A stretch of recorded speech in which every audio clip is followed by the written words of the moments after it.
এসো মা লক্ষ্মী বসো ঘরে, আমারই ঘরে থেকো আলো করে। ধন সম্পদের দেবী মা লক্ষ্মী, তাকে তুষ্ট করতে দুর্গাপুজোর পরে আরাধনা করা হয় কোজাগরী লক্ষ্মীর। তবে মাতৃ আরাধনা যাদের উপস্থিতিতে হয়, তাদের মন্ত্র উচ্চারণে দেবী তুষ্ট হন, সেই সব পুরোহিতদের আজকের দিনে খোঁজ পাওয়া খুবই মুশকিল। কারণ এই লক্ষ্মী পুজোয় সবথেকে ডিমান্ড পুরোহিতদেরই।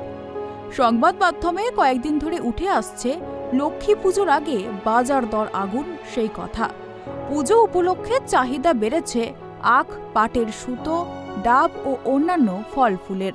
উৎসব এলে প্রতি বছর বাজারে সমস্ত জিনিসের মূল্য বৃদ্ধি পায়। এত জিনিসের দাম, সেখানে 250 করে প্রোডাক্ট, 500 করে প্রোডাক্ট নিয়ে আমাকে কাজ মেটাতে হচ্ছে।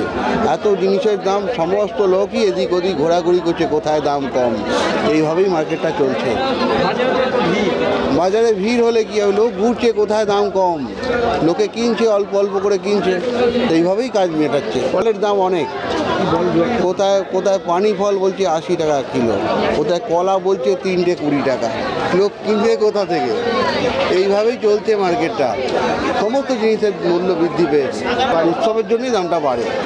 এত লোকের আনাগোনা হয়, তখন প্রচুর জিনিস বিক্রি হয়, এইভাবেই দাম চলে যায়। বাজারটা একটু হাই, ফল বাজার সবই একটু রেটটা বেশি আছে। না, সেটা তো অবশ্যই সেই পরিমাণ আমি নিজেও পারিনি। যতটা সম্ভব হয়েছে নিজের ক্ষমতার জোরে সেইটুকুই করা হয়েছে। তবে সবথেকে বেশি চাহিদা থাকে আজকের দিনে পুরোহিতদের।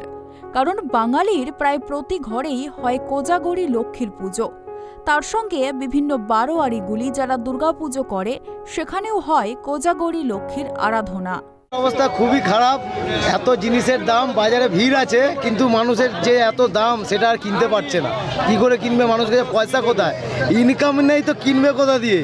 আর জিনিসের যা দাম, মানে মাথা খারাপ।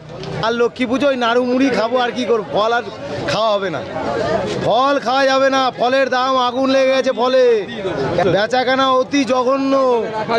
বাজারে খদ্দের ভর্তি, কিচ্ছু কিনছে না, খালি ভাও ভাও করে ঘুরে বেড়াচ্ছে। তুলনায় এবছর দাম অনেক বেশি। পার পিস ঠাকুর যেরকম ধরুন 300 টাকার ঠাকুর 450 টাকা, 500 টাকার ঠাকুর 700 টাকা। এবছর খুবই ঠাকুরের দাম বেশি। শুধু আমার এখানে নয়, সব জায়গাতেই দাম বেড়েছে। আমাদের কাছেও পাল এরকমভাবে দাম বাড়িয়েছে, আমরা ওইভাবে দাম বাড়িয়ে বিক্রি করছি। কিন্তু কাস্টমার খুব হতাশ হয়ে যাচ্ছে কেনার জন্য।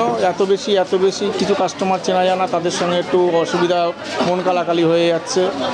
যাই হোক, মানিয়ে গুছিয়ে দিয়ে দেওয়া হচ্ছে। দাম ফল, ফুল ও অন্যান্য সরঞ্জাম প্রস্তুত করে রাখলেও ঘণ্টার পর ঘণ্টা পুজো আয়োজকদের অপেক্ষা করতে হয় পুরোহিতের জন্য। সেই কারণেই প্রতি বছর দেখা যায় পুরোহিতকে ধরে টানাটানি শুরু হয়ে যায় আজকের দিনে।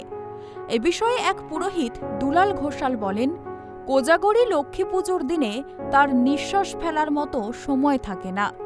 এক বাড়ির পুজো শেষ করতে না করতেই আবারও ডাক চলে আসে আর এক বাড়ি থেকে। সবথেকে বড় কথা, রাস্তা দিয়ে যাতায়াত করতে গেলে লোকেরা ধরে টানাটানি শুরু করে দেয় তাদের বাড়ির পুজো করে দিতে হবে বলে।